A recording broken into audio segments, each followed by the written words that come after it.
ஹாய்ப்பா, எல்லாம் என்ன பண்ணிட்டு இருக்கிறீங்க? எல்லாம் சமைச்சிட்டிங்களா? சாப்பிட்டீங்களா? சாப்பிட்ருந்தா கமெண்டில் சொல்லுங்கள். பாருங்கள், இன்றைக்கி நாங்கள் சமைக்கவே இல்லை. நானும் எங்கள் எங்கள் மகன் எல்லாம் வந்து ஒரு காரியத்துக்காக போயிட்டு வந்துட்டோம். அங்கே போய் அது ஒரு இந்த காரியம் தான், நாங்கள் சாப்பிட மாட்டோம். அதனால் நாங்கள் வந்துட்டோம். வந்து பார்த்தோம், எல்லாம் சமைச்சு ரெடியாக வச்சுருந்தாரு. காலையிலே வந்து நீ எதுவுமே செய்யாத, நானே உனக்கு செஞ்சு காமிக்கிறேன், எப்படி செஞ்சுருக்கேன்னு பாரு அப்படின்னாரு. சரி நீங்களே செய்யுங்க அப்படின்ட்டு எல்லாம் நான் அவரே வாங்கி எல்லாம் கத்திரிக்காய், முருங்கைக்காய், பாருங்கள் உருளைக்கிழங்கு, கறி குழம்பு ஸ்டைலில் வச்சுருக்காரு பாருங்கள், சிக்கன் குழம்பு ஸ்டைலில் வச்சுருக்காரு. சூப்பராக பாருங்கள். கத்திரிக்காய் இது உருளைக்கிழங்குலாம் பாருங்கள் எவ்வளோ பெருசு போட்டிருக்காரு. கத்திரிக்காய் பாருங்கள் 4ஆவது வந்து போட்டிருக்காரு.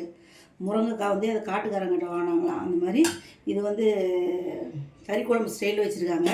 சாப்பாடு பாருங்கள் எங்கள் 2 பேர்த்துக்கு தான் சூடாக, எனக்கு எங்கள் மருமகளுக்கும் சூடாக செஞ்சு வச்சுருக்காரு. மகன் வந்து சப்பாத்தி தான் சாப்பிடும். அவனுக்கும் மாவு பணிஞ்சு சப்பாத்தி போட்டாச்சு. பாருங்கள் ரசம், பருப்பு ரசம் வச்சுருக்காரு. சூப்பரான பருப்பு ரசம் பாருங்கள். கீரை பொரியல் பண்ணி பருப்பெல்லாம் போட்டு கூட்டு மாதிரி பண்ணியிருக்காரு. சுரக்காயை வேர்க்கடலை நுணுக்கி அந்த மாதிரி செஞ்சுருக்காங்க. மாம்பழம் அறுத்துக்கிட்டு எல்லாம் ரெடி பண்ணி வச்சுட்டு வெளியில் கொஞ்சம் போக வேண்டிய வேலை இருக்குது, நீங்கள் போய் வீடியோ போட்டுங்க அப்படின்னாரு. சரிங்க நான் போடுறேங்க அப்படின்னு சொன்னேன்.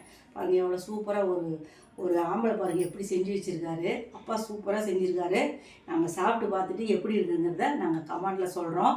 நீங்களும் உங்கள் வீட்டில் என்ன சமையலுங்கிறத சாப்பிட்டுட்டு கமெண்டில் சொல்லுங்கள். பிடிச்சதை லைக் பண்ணுங்கள், ஷேர் பண்ணுங்கள், மெயினாக சப்ஸ்கிரைப் பண்ணுங்கள். லைக்கெல்லாம் வரவே மாட்டேங்குது மக்களே, ரொம்ப மனசு கஷ்டமாக இருக்குது. பார்த்து அம்மாவுக்கும் அப்பாவுக்கும் ஆதரவு கொடுங்க. இன்றைக்கி பிறந்தநாள் திருமணநாள் உள்ளவங்களுக்கு வாழ்த்து தெரிவிச்சுக்கிறேன். பாய்.